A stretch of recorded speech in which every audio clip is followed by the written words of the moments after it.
на продолжающиеся удары по территории России ракетами большой дальности западного производства.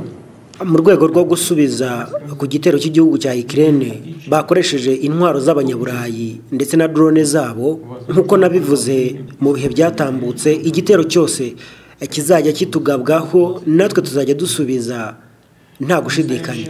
Ibyo bisubizo byacu rero nk'ibisanzwe ni ibisubizo bifite aho bihuriye n'intwaro nshya tuba turimo kugerageza no kureba uko zikora. Muri izo ntwaro harimo na Oreshnik, ni intwaro nshya dushaka kongera gukoresha nk'uko twayikoresheje ku itariki 21 z'ukwezi kwa 11 mu mwaka ushize. Kugera kuri ubu Minisiteri y'Ingabo ndetse n'abandi bayobozi bose mu gisirikare cyacu barimo barareba ahantu h'ingenzi tuzagaba igitero cyacu dukoresheje intwaro yacu idashobora gutangirwa n'uwo ari we wese. Aho hantu turimo guhitamo tuzarasa mu gihugu cya Ukraine hagomba kuba ari ahantu hafite aho hahuriye n'igisirikare, ibikorwa remezo bya gisirikare, inganda za gisirikare, ibikorwa by'ubucuruzi bya gisirikare ndetse n'ahantu hose hakorerwa inama ndetse n'ibiro bya leta. Hano tuzibanda cyane ku bikorwa by'ubuyobozi bw'igihugu cya Ukraine aho bakorera inama zigamije kuduhungabanyiriza umutekano. Tuzabarasa kandi bagomba kubabara nk'uko natwe batubabaje. Ngira ngo mujya mwibuka ibitero bagabye ubushize i St Petersburg, none kuri ubu ngubu bakomeje no kurasa i Moscow. Ibi ngibi ni ugukomeza kudusuzugura ndetse no kudushotora. Неоднократно пытался наносить удары по объектам государственной важности в России, по Санкт-Петербургу и Москве. И эти попытки продолжаются. Бачите, з ким ми маємо справи. Сьогодні товариш із Кремля сказав, що Росія пропонує технологічну дуель. Uyu munsi navuganye n'inshuti yanjye iri mu biro bya Perezida Vladimir Putin, yambwiye ko ngo barimo gutegura ibikorwa bya gisirikare byifashisha ikoranabuhanga. Mwese video mwayibonye igaragaza igitero cyacu ku gihugu cy'u Burusiya. Iriya ni intsinzi twagezeho yo kwangiza ibikorwa remezo by'ingabo zabo zitugabaho ibitero buri munsi. Yego Putin numvishe bavuga ko ngo arimo gutegura igitero simusiga ku gihugu cyacu ngo kizifashisha ikoranabuhanga. Putin avuga ko ngo azatera igihugu cyacu by'umwihariko mu murwa mukuru, ngo maze akarasa akoresheje cya gisasu cye yirirwa yiratana cya Oreshnik. Ndetse ubushize yanatwirase hatubwira ko ngo niyo twarunda ubwirinzi bwacu bw'ikirere ahantu hamwe ngo ntacyo byamara. Ariko nta kindi cyo gukora dufite usibye gutegereza tukazareba ibyo avuga icyo bizamara. Ese ubundi mutekereza ko Putin ari umuntu muzima? Ni umuntu uri aho ngaho udashobora kumenya ibye.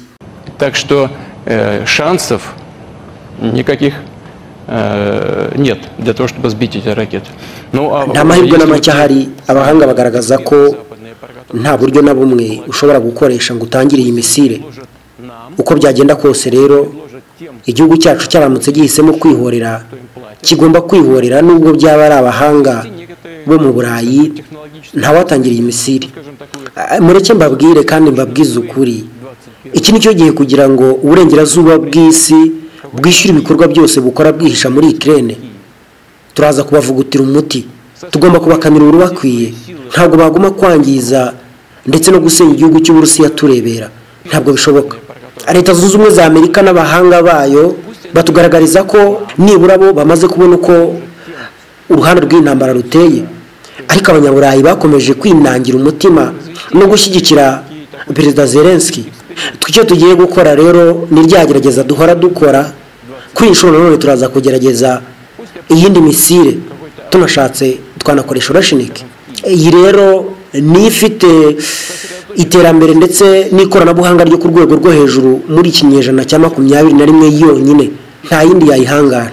Turamutse duhisemo tukavuga ngo turashaka kurasa ahantu i Kiev mu murwa mukuru w'igihugu cya Ukraine, niyo barunda ubwirinzi bwabo bwose muri ako gace twaba turi butere, uko byagenda kose ntabwo imisire bayitangira. Niyo mpamvu tugomba kuzakoresha intwaro yacu ya Oreshnik tukabakubita maze tukabababaza. Numva birirwa bakanga ko rero ngo nabo bazagira icyo bakora. Tuzabikora turebe icyo bazakora. Сосредоточить туда все свои силы ПВО и ПРО, а мы нанесем туда удар Орешником и посмотрим, что будет.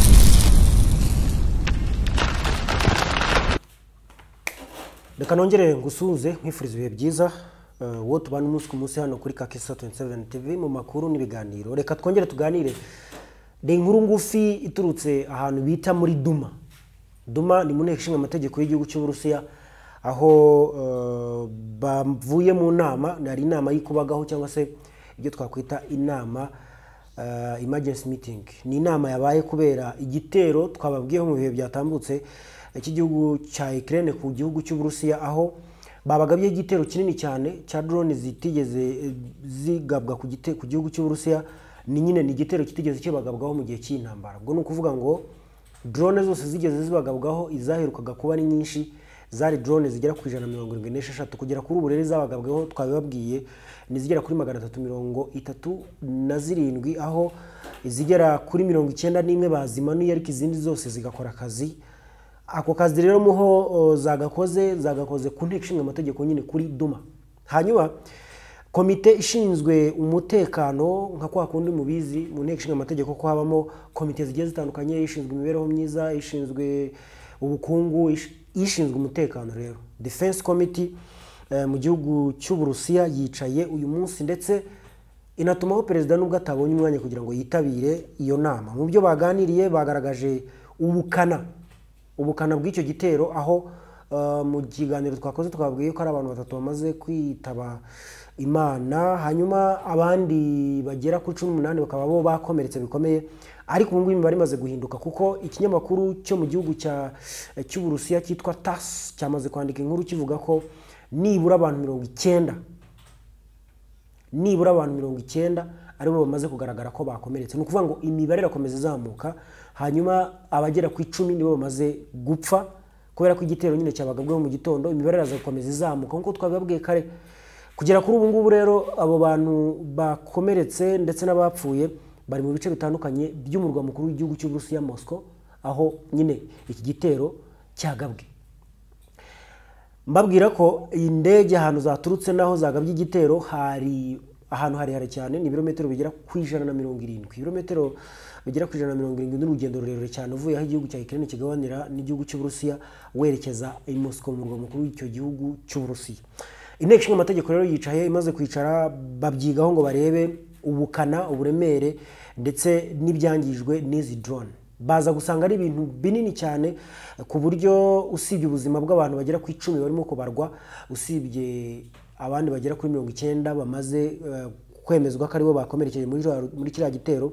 Ariko inteko yari iyobowe n'umugabo witwa Kataplov yavuze iti niki twakora kugira ngo aba banya-Ukraine bamenye ko natwe dufite ibikoresho kandi dushoboye. Babanje bavuga ku bijyanye n'ibiganiro birimo kujya mbere. Nurarizi ko ari ibiganiro Uburusiya butatumiwemo, ni ibiganiro birimo guhuza abaturutse muri Leta Zunze Ubumwe za Amerika ndetse n'abaturutse mu gihugu cya Ukraine. Ibyo twabigarutseho aho barimo kuganira ku ngingo y'amahoro. Ariko ikishyizwe imbere kurusha ibindi ari imyitwarire ya perezida w'igihugu cya Ukraine Volodymyr Zelensky, uko yitwaye ku itariki 28 z'uku kwezi kwa kabiri gushize. Hanyuma bakavuga bati yarategetswe gusaba imbabazi. Ibyo nibyo bari barimo, ndetse yemeye gusaba imbabazi. Twabwiye ko witwa Steve Witkoff yemeje bidasubirwaho ko Volodymyr Zelensky byaje gusoza asabye imbabazi. Hanyuma ikibazo gisigaye ni kuno kugaba ibitero ku gihugu cy'u Burusiya kandi barimo kuganira ibiganiro by'amahoro, byo bihatse iki? Uburusiya nabwo buribaza buti bihatse iki? Niba twari dutegereje tuzi yuko bagiye kuva mu nama baza kutubwira ibijyanye no guhagarika intambara, twaba turaba tugabaye ibitero byo byaba bivuze iki? Ibi rero bikanahuzwa n'ibyo umugabo mukuru w'ingabo za Ukraine yavuze, Yermak yavuze ati twebwe ntabwo twiteguye kurekera kurasa ku Burusiya igihe icyo ari cyo cyose buzaba burimo gushyigikirwa na Leta Zunze Ubumwe za Amerika. Iyo Leta Zunze Ubumwe za Amerika igafata imyanzuro igamije kutunaniza ndetse no kutaduha ubutabera, kuturenganya. Ako karengane ntabwo tuzakemera. Muri uko kwanga karengane rero bo baravuga bati natwe nimwutumve, niba mutatwumvise turakomeza twirwaneho mpaka hadi.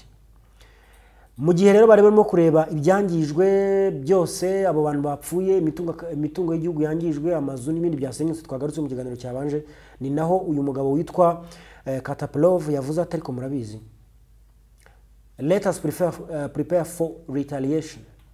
Let us prepare for retaliation. Reka twitegure cyangwa dutegure kwihorera ko ku rwego rwo hejuru.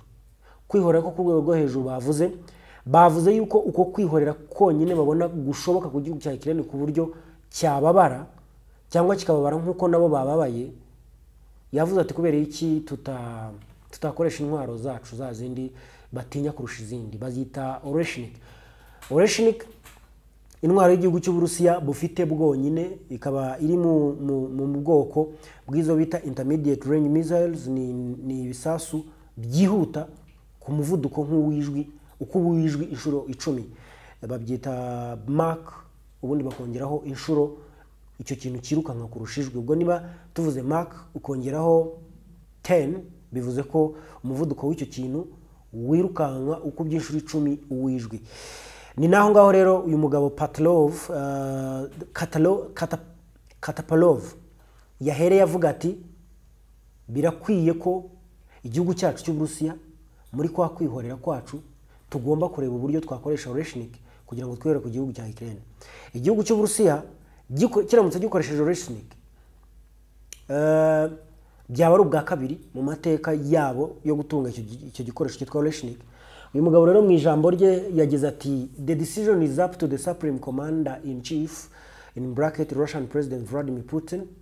Ati umwanzuro kuri iki gitekerezo cyacu uzafatwa n'umugaba w'ikirenga w'ingabo zacu ariwe Perezida Vladimir Putin, aho azafata umwanzuro ku kigomba gukorwa cyane cyane ku kwemeza niba Oreshnik yakoreshwa mu kwihorera ku gitero cya Ukraine ku gihugu cy'Uburusiya. Noneho akomeza avuga ati but I think it would not be unreasonable to launch the Oreshnik. Ati ndatekereza bizaba atari ibintu bibi cyangwa bitari byo bidaciye mu kuri. Better even more than one. Byakabaye na byiza kurushaho dukoresheje izirenze imwe.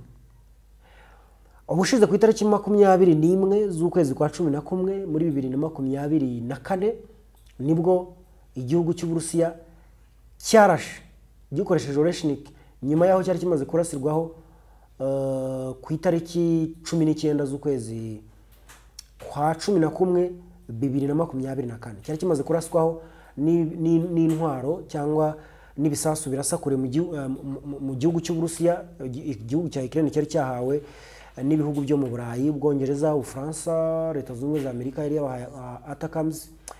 Igihugu cy'Ubwongereza kibaha Storm Shadow missiles, igihugu cy'Ufaransa kibaha izitwa Scalped, ndetse Leta Zunze Ubumwe za Amerika kuri ATACMS bongereyeho za F-16s, za ndege z'indwanyi zo bita fight jet, ndetse bongeraho na bombers cyangwa se launchers zitwa HIMARS, harimo n'izindi zitwa Abrams. Izo zose bari batanze kwari kugira ngo barase imbere mu gihugu cy'Uburusiya, ndetse baza no kubikora kuko kuri icyo gihe ku itariki ya 19 barashe hitwa Bryansk, barahababaza.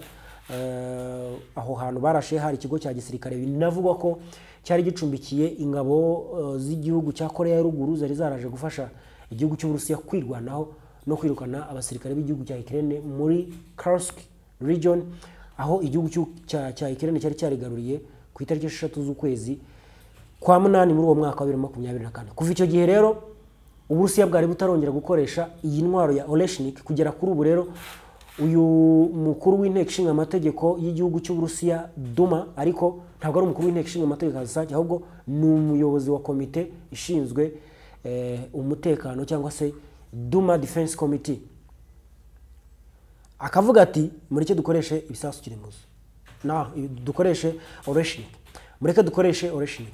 Gukoresha Oreshnik muri iki gihe birashyira abanya-Ukraine bose mu kaga, kuko umuvuduko wayo uko by'uwijwe inshuro 10, ku bushyuhe bujya kungana n'ubw'izuba kuri dogere Celsius ziri hagati y'ibihumbi 4 n'ibihumbi 5,500, mu gihe izuba bavuga yuko riri hagati y'ibihumbi 5,500 ndetse n'ibihumbi 600.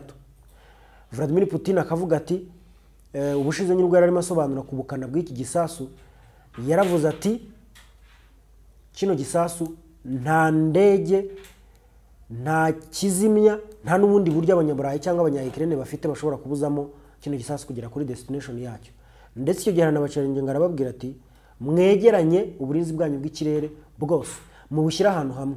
Nimara kubushyira ahantu hamwe tubabwire tuti tugiye gutera, nitumara kubabwira tuti tugiye gutera muhite mufata bwa bwirinzi bwose mu butegure, niturangiza dutere. Nimubona ikintu twashaka kurasaho tutakirashoho muzamenye yuko iyi ntwaro yacu itihuta. Barabitekereza baravuga bati nta mpamvu yo kujya mu ntego, ariko namwe iyo Resheniki mwarayibye. Abanyaburayi bajyaga bavuga yuko bayibye, Vladimir Putin akavuga yuko bayikoreye, hanyuma ejo bundi Trump nawe aje aravuga ati yo, ati umuntu w'umugome tutazi aho yavuye yaraje atwara siyansi, uburyo n'ubushobozi bwo gukora Resheniki, ibyo bita formula. Formula nyine ni uburyo bikorwa bite, uko kuntu bikorwa uyu mugabo yarabifashe arabitanga abitanga ku gihugu cy'Uburusiya. Uburusiya bumaze kubibona buragenda bwikorera gahunda nyine yabwo bubijyaza umusaruro. Ubwo rero ibyibazwa ni igihugu cya Ukraine kiramuka kirashweho Resheniki ziraza kuraswa hehe, ese niziraswaho kiraza kubyitwaramo gute? Kubera ko kugera kuri ubu ngubu birimo biravugwa yuko nibura uruganda rwo mu gihugu cy'Uburusiya rwitwa Orioli rwarashweho ku rwego rukomeye cyane, hanyuma Uburusiya bukavuga buti ntabwo dushobora kubyihanganira. Bakavuga bati kugira ngo tubyihanganire nuko turiwe twamaze gushyira hasi igihugu cya Ukraine. Bikaba rero ari ibintu biteye ubwoba. Ngira ngo mu kiganiro cyabanje twababwiye ku mibare yatangajwe n'ikigo cyo muri Ukraine cyitwa KIS, aho cyagarukaga ku ngingo ivuga ko abanya-Ukraine batewe impungenge n'ubwoba bw'uko igihugu cy'Uburusiya gishobora gutwara ubutaka bwabo busigaye kubera ko batemerewe kujya muri NATO. Bakavuga bati se mwoka byarama, niba tutemerewe kujya muri NATO tukaba tutemerewe kubona ibindi bintu, kuzana izindi ngabo zadufasha no kwirinda, amaherezo azaba yahe? Amaherezo azaba yuko Uburusiya buzaza bukadutwara ubutaka. Iki gitera ariko abantu bamwe bakavuga bati igihugu cy'Uburusiya cyari kibizi ko kiri buterwe, cyari kibizi yuko barimo gupanga, cyari gifite ubushobozi bwo gutangira kino gitero kitarava iyo cyavuye mu gihugu cya Ukraine ngo kigende ibirometero 170 kigende gisanga abayobozi b'Uburusiya bari mu nama ndetse n'abandi bayobozi bari baturutse mu bihugu bigiye bitandukanye bo mu Burayi. Ahubwo ho guceceka bakakihorera kikagera ku ntego, byo byari bigamije iki? Byari bihishe iki? Bakavuga bati Uburusiya busanzwe bufite umugambi, uwo mugambi akaba ari umugambi wo kuvuga ngo iki gihugu cya Ukraine reka tugisenye, iki gihugu reka tugisenye cyangwa reka tugitsinde burundu. Ni ukuvuga ngo bakeneye kugera ku ntsinzi ya nyuma. Intsinzi ya nyuma bazageraho uko bamaze gufata Kursk, intsinzi ya nyuma bazageraho ari uko igihugu cya Ukraine bagitsinze byo kumanika amaboko. Twakoze ibiganiro tukubwira yuko ingabo z'igihugu cya Ukraine zasabwe kuva muri Kursk zirabyanga, ziragotwa, zanga kugenda kugera umunsi zifatiwe matekwa ku munsi w'ejo, ariko ni bake cyane abafashwe ugereranije n'abariyo, kuko havuga yuko hari abagera ku 10,000. Ejo rero bafasha abagera ku 1,100 babakubita mu magereza yaho ngaho ariko bafatiwe ku rugamba. So igihugu cy'Uburusiya kikaba kigabwe igitero kirimo guhiga kwihorera, ariko ibi tukanabihuza no kuba umuherwe umugwiza faranga cyangwa se umugwiza tunga Elon Musk yavuze ati nyamuneka natwe turimo turagabwaho ibitero by'ikoranabuhanga ibyo bita cyber attack kuri ya kompanyi yitwa X. Yavuze ati bamaze igihe batugabaho ibitero ku munsi umwe, batugabaho ibitero 60,000 kuri Twitter. Niyo tuvuga Twitter nyine Elon Musk, ku munsi umwe batugabaho ibitero 60,000. Ibyo bitero 60,000 babitugabaho bagamije guhungabanya umutekano wacu. None tugira amahirwe yuko ibyo bitero tugerageza kubiburizamo dukoresheje ikipe ngari y'abahanga abahanga dufite. Atabo bahanga nibo badufasha kugenda turwana n'ibi bitero by'aba bagabo bo mu gihugu cya Ukraine. Yongeyeho akantu ko mu gihugu cya Ukraine yumvikanisha yuko barakurikirana ngo barebe bino bitero bituruka he. bagakurikirana bagasanga ibitero bituruka ku butaka bw'igihugu cya Ukraine. Niba bituruka ku butaka bw'igihugu cya Ukraine, kubera iki gihugu cya Ukraine kibasira imishinga ndetse na gahunda z'umugwizatunga Elon Musk. Impamvu ngira ngo murayizi, Elon Musk yirwa yishongora, ejo bundi twababwiraga yuko yishongoye ku gihugu cya Ukraine akibwira yuko iyo aza kuba ataragihaye icyogajuru cye ndetse n'ikoranabuhanga na internet ya Starlink, kugera kuri ubu bakaba baratsinzwe uruhenu n'igihugu cy'Uburusiya. Hanyuma icyo gihe duhita tubona umugabo ni minisitiri w'ububanyi n'amahanga w'igihugu cya Poland aza akavuga ati ariko mwagiye mureka kubeshya no kwiyemera bizabageza kuki. Iyo mutinyuka mukavuga ngo igihugu cya Ukraine mu giha internet ndetse n'icyogajuru cy'ubuntu ndetse n'icyogajuru kandi babigura, ikintu wagurishije umuntu ugaruka ute kukimucyurira?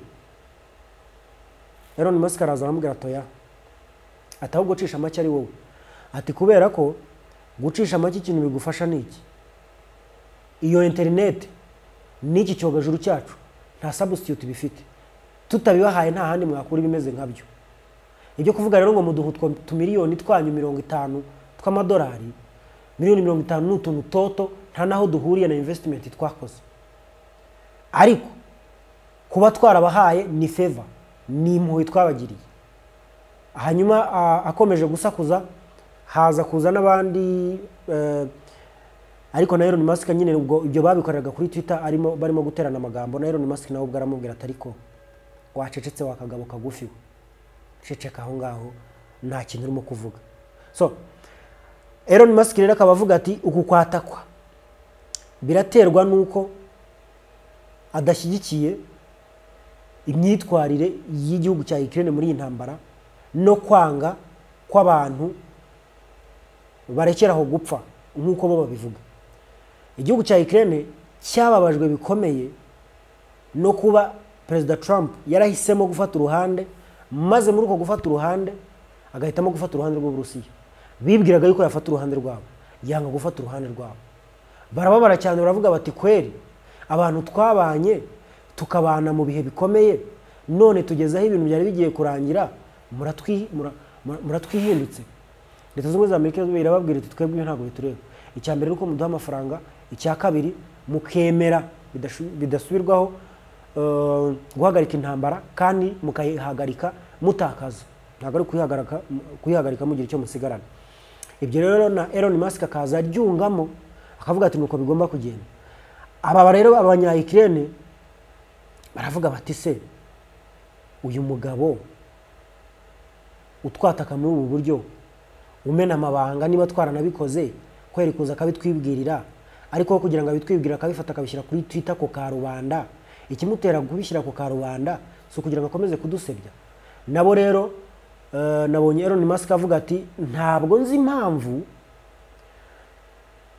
yavuga ati sinzi impamvu atariko turimo turatakwa, turimo turagabwaho ibitero by'ikoranabuhanga cyber attacks. Yabivugiye kuri rwa rubuga rwe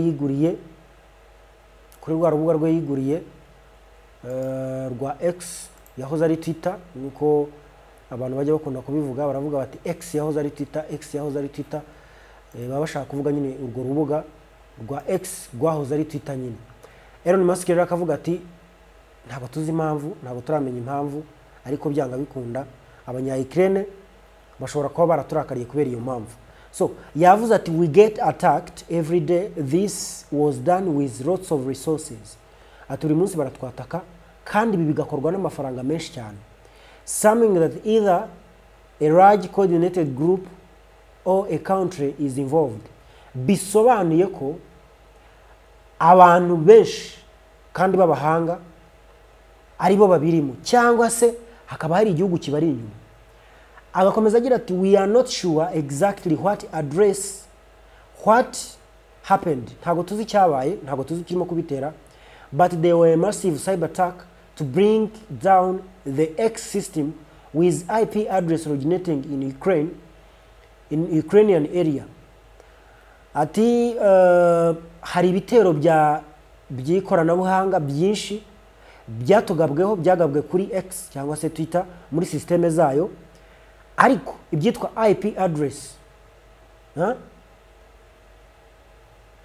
aderese ziranga ahantu ibyo bintu byaturutse zikagaragaza ko zituruka mu bice byo muri Ukraine. Ibi rero Musk akaba yarabivuze arimo aganira n'umunyamakuru wo ku kinyamakuru cyitwa Fox News, aho yari arimo amugarukira ku bibazo barimo gukomeza bahura nabyo mu bijyanye no kwatakwa. So akavuga ati iyo ugeze imbere urimo gusacinga kuri Twitter cyangwa se ufite ibyo urimo gushaka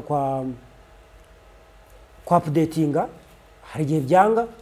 Ati rero server zacu ibyo bita web servers bakavuga ngo is returning a known error. Sinzi nawe niba wigeze kubibona, ariko kuko abantu benshi bagiye babona iki kibazo ngo abantu bamwe nyine when they tried to access their sites, hari n'abandi babibonye ba hano hafi bavugaga ko nyine wajyaga kujya kuri Twitter bikanga, wakongera wagerageza bikanga, cyangwa se byanaza ibije ntibibe ari byo wasabye.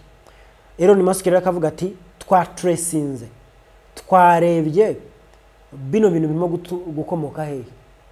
Nyine hari ukuntu babireba, nk'ubu ngubu ushobora kuba ufite telefone yawe cyangwa ino mashini yawe ukauploadinga nk'ibintu runaka, wenda ukauploadinga ibintu bitavuga neza abantu runaka, abo bantu wauploadingiye ibintu bitabavuga neza bo ntago birwa bavunika, bahita bareba iyo mashini wakoresheje yari iri hehe. Naba rero kugira ngo bamenye ababagabye ibyo bitero by'ikoranabuhanga, bakoresha kwibaza ngo imashini, ibikoresho by'ikoranabuhanga byakoreshejwe batugabe ibitero byari biri hehe. Ako kanya bagahita bamenya igice, bamaze kumenya igice ubuzima buhita bworoha. So inkuru dufite hano irakomeza ivuga yuko aba bantu barimo kubikora bari mu bice 50 locations across Ukraine. Akavuga ngo ibyo bice 50 byose bakaba babikora bagamije kutugaba ibyo bitero. Ni ibitero bije mu gihe ibihugu byombi nk'uko twabivuga mu kanya katambutse biri mu masezerano. Ese iki ni ikimenyetso kigaragaza ko igihugu cya Ukraine cyiteguye amasezerano? Reka da. Ariko Elon Musk agakomeza anavuga yuko usibye n'ibyo hari ibindi bibazo bihari. Ati Tesla CEO Elon Musk has accused ActBlue, a major democratic fundraising platform bankrolled by several powerful figures including billionaire George Soros, of standing a coordinated attack on his company. Arimo arashinze ikigo nanone cyo muri Leta Zunze za Amerika cyitwa ActBlue kuba aricyo cyagize uruhare rukomeye cyane ndetse no gutanga amafaranga mu kugaba ibitero kuri kampani ye ya X, ariko kigafashwamo n'umugabo witwa George Soros. Uyu mugabo muramwibuka mu myigaragambyo yabaye mu gihugu cya Kenya. Muri iyo myigaragambyo yabaye mu gihugu cya Kenya, uyu mugabo George Soros baje gukora iperereza mu kwezi kwa gatandatu burya baza gusanga George Soros Clinton Foundation aribo bari inyuma y'iriya myigaragambyo. Babigenje bati bafashe amafaranga bayaha NGOs, imiryango itegamiye kuri leta, bayaha abantu ku giti cyabo bafite influence, bayaha ibigo by'itangazamakuru, moso ibigo by'itangazamakuru bikora inkuru zicukumbuye kubera ko biba bikeneye amafaranga yo kubaho no kuraninga imishinga yabo. Muri ibyo bigo bikora itangazamakuru ricukumbuye cyangwa se investigative journalism hari n'icyitwa African Censored cyitwa John Aranam, ngira ngo muramuzi. Anyways, icyo gihe uyu George Soros haje gukora iperereza basanga ari urimo kubikora.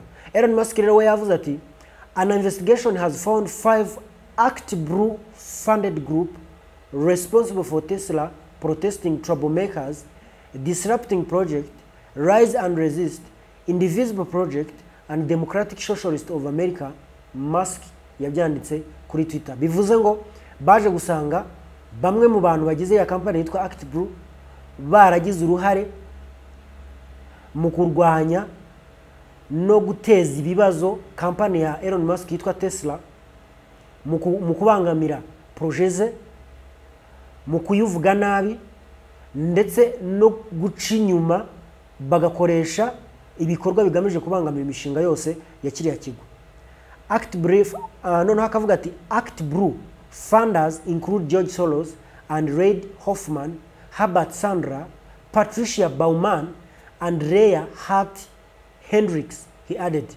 Abo bose urumva ko harimo na George Soros. George Soros niwe washyigikiye imyigaragambyo yabaye mu gihugu cya Uganda, ngira ngo hari ku itariki 3 z'ukwezi kwa 9, yego ngira ngo itariki sinyibuka neza ariko ni mu mwaka ushize mu kwezi kwa 9. Icyo gihe abanya-Uganda bashaka kwigaragambya.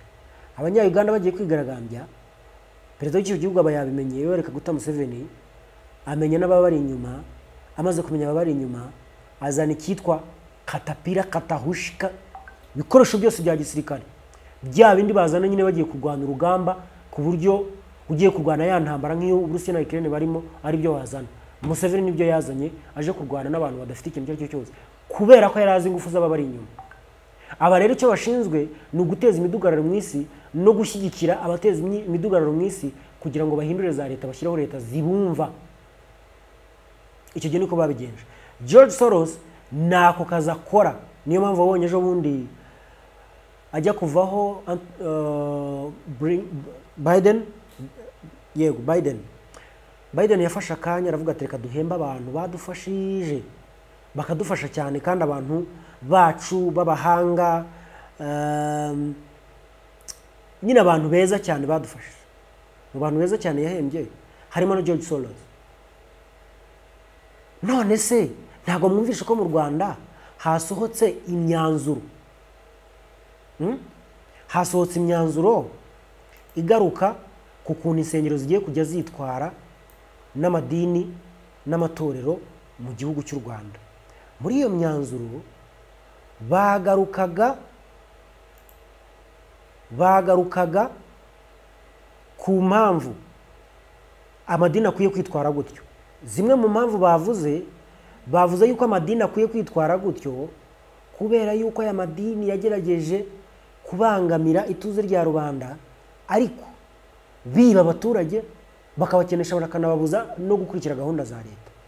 Ariko mu ngingo ya 11 ifite uduka dutatu, agaka kambere kagaragaza ko leta igiye gushaka abahanga bazinjira mu bintu bijyanye n'ikoreshwa ry'amafaranga kugira ngo abahanga bajye bamenya aho yavuye naho yagiye.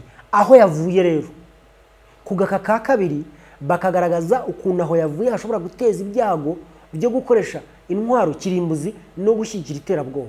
Gushyigikira iterabwoba rero bikaba ari byo tugarura tukavuga tuti bishobora no kuba ari byo byari byihishe inyuma y'ibi byose twabonye byo gufunga insengero zigera mu bihumbi hafi 8-9 gutyo. Izo nsengero zacibwagamo n'abitwa abo ba George Soros, bakaza bagashyigikira abantu tutaramenya, tutigeze tunamenya, tutazi neza ko mu Rwanda ari bonyine, ariko mu bindi bihugu byaragaragaye. Inkuni kubise mu cyeba rero uhita uyifata inyuma y'urugo ukayijugunya. U Rwanda ntabwo rwari gutegereza ko ibyabaye kuri Kenya, ibyabaye kuri Uganda nabo bibabaho, ngo bategereje yuko ngo bakoko ngo no, kuki bategereza ibyo ngibyo byose. Mu madini harimo iriya myitwarire y'abari abapasiteri, ngira ngo byara mwarabibonye uko abo muri Kenya bitwaraga byo kubeshya abantu bakabajyana mu masengesho yatumaga hapfa bagera kuri 70 ngahe, mwarabibonye. Ibyo muri Uganda abapasiteri birirwa babeshya abantu, n'abandi abantu babeshya ngo bakorera ngo bakorera Imana, ariko Imana yo banayikorera byo wenda byashoboka, kuko Imana yo burya byashoboka ko wayikorera kandi ugakora biriya. Ibyo rero nibyo ibihugu byagiye bireberaho bikavuga biti bano bantu bite byabo. Ariko u Rwanda kubera ko ikintu cya mbere burya ngo ari amakuru, bamaze kubona ari uko nkuko bigenze, baravuga bati okay, kadufata imyanzuro, ndetse imyanzuro banayifata, ndetse ibintu binagenda neza kugera kuri ubwo amabwiriza yasohotse. Nakubwira ko mu ngingo ya 11 ari ushobora kurebera noneho icyo bavuzemo hariya. So kino nshaka kuvuga hano, George Soros arimo arashyigikira imishinga yo gushyira hasi Elon Musk, agakoresha abanya-Ukraine. Abanya-Ukraine bakongera bagashyigikirwa n'umwe na George Soros, bakagaba ibitero ku Burusiya. None Ukraine yagabye igitero kuri Putin, ikagaba igitero kuri Elon Musk. Ubwo kugaba igitero kuri Elon Musk bivuze kukigaba kuri Trump bari basanzwe batumvikana n'igihugu cya Ukraine. Kugera kuri ubu Ukraine yeje imezite.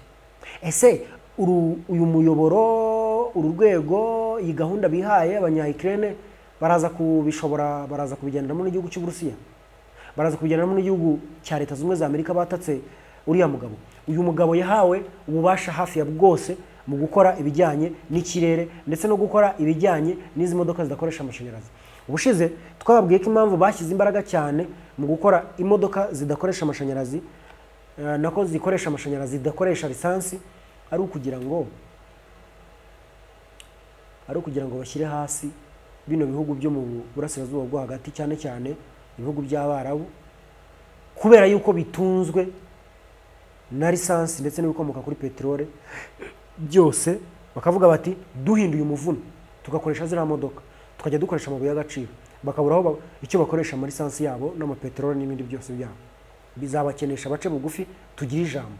Noneho mu guhindura umuvuno bagahita biha gahunda yo gukoresha igitugu ngo bisubize bihe amabuye y'agaciro y'ibindi bihugu. Ubwo harimo gusinyana na dini n'ibihugu bya Ukraine, gusinyana na dini n'igihugu cy'Uburusiya, kuza muri za Repubulika ya Demokarasi ya Kongo. Ngira ngo mwabibonye yuko hari amasezerano ya Repubulika ya Demokarasi ya Kongo ishaka gusinyana na Leta Zunze za Amerika, ni amasezerano y'ubufatanye mu byo kubaha amabuye y'agaciro nabo bakabona umutekano. Ibyo byose ni ibintu birimo kurebwaho kandi bizakunda byanga bikunda. So byanze bikunze bino bintu bifite ahantu birimo kugana kandi hatari heza. Gusa icyo nakubwira cyo nuko Uburusiya niba bwemeje kuza gushaka icyo gukora kirimo no gukoresha reshinike, Ukraine ishobora kubigiye mu byago biri tubyo yahozemo. Hanyuma kuba Ukraine abagaba ibitero kuri Leta Zunze za Amerika by'umwihariko ku bikorwa by'umugwizatunga Elon Musk, barimo bararisika ko Elon Musk ashobora gufata internet ye n'ibyogajuru bye agahita byaka igihugu cya Ukraine burundu, noneho igihugu cya Ukraine kigahita gisigara mu icura burindi ryo kuba nta nikuru na rimwe gifite, nta internet nimwe bafite. Hanyuma icyo gihe Uburusiya nibwo bizahita bubona buvuga buti noneho dore barahumirije iwabo bwije ni mu gicuku, reka tubagabe igitero, niba bishaka bazagisenya burundu kira gihugu. Anyways, igihugu kiyoborwa kiyoborwa n'umuyobozi, umuyobozi akaba ari ugena aho kigana. Niba hisemo ko kigana mu mwobo kijyayo, niba hisemo ko kizamuka kikajya ku ruhando mpuzamahanga kikaba igihugu giteye neza, gikeye, gisa neza kandi gifite aho kigana, nabyo yabikora. Reka twe tugarukiye aho ngaho. Niyo nkuru twari tukuzaniye gato kugira ngo turebeho kubijyanye n'ibitero by'igihugu cya Ukraine n'igitero cy'Uburusiya ndetse nuko byifashe aho ngaho. Reka ngushimire nkusezeranya ko biganiro byo tuza kubisubiramo tukaza gusubira twebwe nawe. Niba utarakora subscribe, remember gukora subscribe kugira ngo tugirushaho kubana umunsi ku munsi. Derek Mugabo niyo yanjye, mugire ibihe byiza.